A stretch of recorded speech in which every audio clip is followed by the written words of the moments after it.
2 versions ಆಯ್ತಾ. 1 version ಏನಪ್ಪಾ ಅಂತಂದ್ರೆ ಫುಟ್ಪಾತ್ ನಲ್ಲಿ ಹಲವು ಜನ ಹಲವು ವರ್ಷಗಳಿಂದ ಇಲ್ಲಿ ಸಣ್ಣ ಪುಟ್ಟ ಮೊಬೈಲ್ ಅಂಗಡಿಗಳನ್ನ ಇಟ್ಕೊಂಡಿರೋದು, ಮೊಬೈಲ್ ಆಕ್ಸೆಸರೀಸ್ ಇಟ್ಕೊಂಡಿರೋದು, ಅಥವಾ ಅವ್ರು ಹೇಳ್ದಂಗೆ ಅವರು ಖರ್ಜೂರ ಮಾರೋದು ಅಥವಾ ಗೋಡಂಬಿ ಮಾರೋದು, ಮತ್ತೊಂದು ಮಾರೋದು, ಅಥವಾ ಹೂವಿನ ವ್ಯಾಪಾರ ಮಾರೋದು, ಈ ತರದ್ದೆಲ್ಲ ಮಾಡ್ತಿದ್ದಾರೆ. ಇಲ್ಲ ಅಂತ ನಾನು ಹೇಳ್ತಾ ಇಲ್ಲ. ಅವ್ರಿಗೊಂದು ಪರ್ಯಾಯವಾದಂತ ವ್ಯವಸ್ಥೆಯ ಬಗ್ಗೆ ಸರ್ಕಾರ ಚಿಂತನೆ ಮಾಡಬೇಕು, ಚಿಂತಿಸಬೇಕು, ಯೋಚನೆ ಮಾಡಬೇಕು.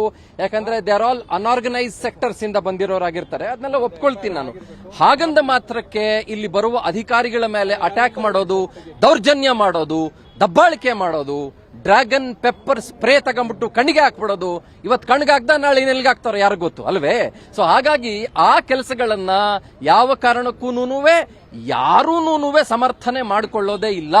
ಈಗ ಇವ್ರೇನ್ ಹೇಳ್ತಾರೆ ಅಂದ್ರೆ ನಿಮ್ಮ ಮೇಲೆ ಆಗಿರೋ ಅಟ್ಯಾಕ್ ನ ಯಾವ ಕಾರಣಕ್ಕೂ ಯಾರು ಸಮರ್ಥನೆ ಮಾಡ್ಕೊಳ್ಳೋಕೆ ಸಾಧ್ಯ ಇಲ್ಲ ಅಮೃತರಾಜ್ ಅವರೇ, ಯಾವ ಕಾರಣಕ್ಕೂ at no cost at all. Okay, absolutely not. ಯಾಕಂದ್ರೆ ಅಧಿಕಾರಿಗಳಿಗೂ ಕೂಡ ಮನೆ ಮಕ್ಕಳಿರ್ತಾರೆ, ಅಧಿಕಾರಿಗಳಿಗೂ ಕುಟುಂಬ ಇರುತ್ತೆ, ನಿಮಗೂ ಕೂಡ ಅಷ್ಟೇ BBMP GBA ಕೊಡೋ ಸಂಬಳದಿಂದ ಬದುಕಬೇಕಾದಂತ ಅನಿವಾರ್ಯತೆ ಇರುತ್ತೆ. ಆಮೇಲೆ ಸರ್ಕಾರ ಹೇಳಿರೋ ಕೆಲಸನ ನೀವು ಮಾಡ್ತೀರಿ. ನೀವೇ ಬಂದ್ಬಿಟ್ಟು ಏನು ಗುಡ್ಸ್ ಗುಂಡಾಂತರ ಮಾಡ್ತಾ ಇಲ್ಲ ಅಲ್ವಾ. ಇಂಥ ಸಂದರ್ಭದಲ್ಲಿ ಇಂಥ ಸೂಕ್ಷ್ಮ ಪ್ರದೇಶಕ್ಕೆ ಬರುವಾಗ ನೀವು BBMP ನೌಕರ ಸಂಘದ ಅಧ್ಯಕ್ಷರಾಗಿರೋರು ಒಂದ್ ಸ್ವಲ್ಪ ಹೆಚ್ಚಿನ ಸೆಕ್ಯೂರಿಟಿಗೆ ತಾವೇನಾದ್ರೂ ರಿಕ್ವೆಸ್ಟ್ ಮಾಡ್ಕೊಳ್ಬಹುದಾಗಿತ್ತ ಅಮೃತರಾಜ್ ಅವರೇ? ಮಾಡಬಹುದು ಸರ್. ಇಲ್ಲಿ ಇದು 5 ಪಾಲಿಕೆ ಮಾಡ್ಬಿಟ್ಟಿದ್ದಾರೆ. ಮುಂಚೆ ಆದ್ರೆ ಒಂದೇ ಪಾಲಿಕೆ ಇತ್ತು. 5 ಪಾಲಿಕೆ ಮಾಡಿರೋದ್ರಿಂದ ಇದು ಸೆಂಟ್ರಲ್ ಕಾರ್ಪೊರೇಷನ್ ಕೇಂದ್ರ ಪಾಲಿಕೆಗೆ ಬರುತ್ತೆ. ಇದು ಉಸ್ತುವಾರಿನ ಆಯುಕ್ತರು ತಗೋಬೇಕಿತ್ತು. ಆಯುಕ್ತರು ತಗೊಳ್ದೆ ನೀವು ಹೋದ್ರೆ ಹೊಡ್ಕೊಂಡ್ ಬಂದ್ಬಿಟ್ರೆ FIR ಮಾಡ್ಕೊಂಡ್ ಬನ್ನಿ ಅಂದ್ರೆ ಇವತ್ತು ಏನು ಇದು ಯಾವ ರೀತಿ ಹಲ್ಲೆಗಳಾಗಿದೆ, ಇದಕ್ಕೆ ಹೊಣೆಗಾರಿಕೆ ಯಾರು, ಜವಾಬ್ದಾರಿ ಯಾರು? ಕೂಡಲೇ ಅವ್ರನ್ನ ಏನ್ 5-6 ಜನ ಹೊಡೆದಿದ್ದಾರೆ ಅವ್ರು ಕೂಡಲೇ ಅರೆಸ್ಟ್ ಮಾಡ್ಬೇಕು ಸರ್. ಇಲ್ಲಾಂದ್ರೆ ನಾಳೆ ಎಲ್ಲಾ ಕೆಲಸ ಕಾರ್ಯಗಳನ್ನ ಸ್ಥಗಿತ ಮಾಡ್ತೀವಿ. ಆಮೇಲೆ ಇದಕ್ಕೆ ಭದ್ರತೆ ಕೊಡೋದ್ರಲ್ಲಿ ವೈಫಲ್ಯ ಆಗಿರೋ ಅಧಿಕಾರಿ ಮೇಲೆ ನಾನು ಹೇಳಲ್ಲ, ಅದು ನಿಯಮಾನುಸಾರ ಯಾರಿದಾರೋ ಅವ್ರ ಮೇಲೂ ಸಹ ಶಿಸ್ತು ಕ್ರಮ. ಯಾರಿದ್ದಾರೆ ಭದ್ರತೆ ಕೊಡೋದಕ್ಕೆ ವೈಫಲ್ಯ ಆಗಿರೋ ಅಧಿಕಾರಿ ಯಾರು ಹೇಳಿ, ನೇರವಾಗಿ ಹೇಳಿ, ಪರವಾಗಿಲ್ಲ. ಖಂಡಿತ ಇದ್ರಲ್ಲಿ ಪೊಲೀಸ್ ಇಲಾಖೆ ಆಗ್ಬೋದು, ಪಾಲಿಕೆ ಅಧಿಕಾರಿಗಳಾಗ್ಬೋದು, ಯಾರೇ ಆಗ್ಲಿ ಅವ್ರ ಮೇಲೂ ಸಹ ಕ್ರಮ ಆಗ್ಬೇಕು. ಇದಕ್ಕೆ ಅವರು ಹೊಣೆಗಾರಕ್ಕಲ್ಲ ಸರ್. ಈಗ ಬರೀ 3 ಜನ ಪೊಲೀಸರ ಸಮ್ಮುಖದಲ್ಲಿ ಹೊಡಿತಾ ಇದ್ದಾರೆ ಅಂದ್ರೆ ಇದು ಯಾವ ಮಟ್ಟಕ್ಕೆ ಹೊರಟೈತಿ? ಇದು ರಾವಣ ರಾಜ್ಯನ ರಾಮ ರಾಜ್ಯನ ಸರ್ ಇದು. ಹಾಗಾಗಿ ಇದನ್ನ ಖಂಡಿಸ್ತೀವಿ. ಆಯುಕ್ತರಿಗೋಸ್ಕರ ಕಾಯ್ತಾ ಇದೀವಿ. ಆಯುಕ್ತರು ಬರ್ತಿದ್ದಂಗೆ ಇದು ಕಾರ್ಯಾಚರಣೆ ಸ್ಟಾರ್ಟ್ ಆಗಿದೆ. ಯಾಕಂದ್ರೆ ಇದರಿಂದಾನೇ ಅಲ್ಲೇ ಆಗಿರೋದ್ರಿಂದ ಇದನ್ನ ಮಾಡೋ ಸಂದರ್ಭದಲ್ಲಿ ಅಲ್ಲೇ ಆಗಿದೆ. ನಮಗೂ ಅವಮಾನ ಹಂಗೆ ಬಿಟ್ಟು ಹೋಗಕ್ಕಾಗಲ್ಲ. ಇದನ್ನ ಹೊಡೆದು ಧ್ವಂಸ ಮಾಡೇ ಹೋಗ್ತೀವಿ ಸರ್.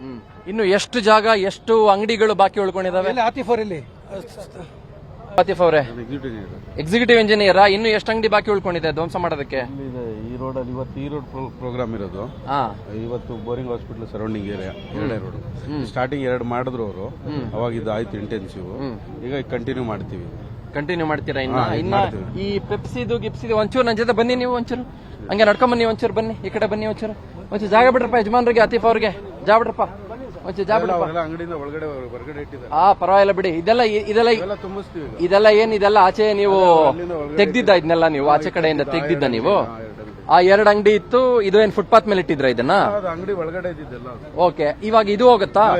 ಈ ಅಮಾನತ್ ಕೋಆಪರೇಟಿವ್ ಬ್ಯಾಂಕ್ ಮುಂದೆ ಇದೆಯಲ್ಲ ಬ್ಲೂ ಕಲರ್ ಶೆಡ್, ಆ ಸಣ್ಣ ಅಂಗಡಿಗಳು ಅದೆಲ್ಲಾನು ಹೋಗುತ್ತಾ? ಆ ಮೊಬೈಲ್ ಪ್ಲಾನೆಟ್ ಅದನ್ನು ಹೋಗುತ್ತಾ? ಆ ನಂದಿನಿ ಹಾಲು ಮತ್ತು ಹಾಲಿನ ಉತ್ಪನ್ನಗಳು ಅದನ್ನೂ ಹೋಗುತ್ತಾ?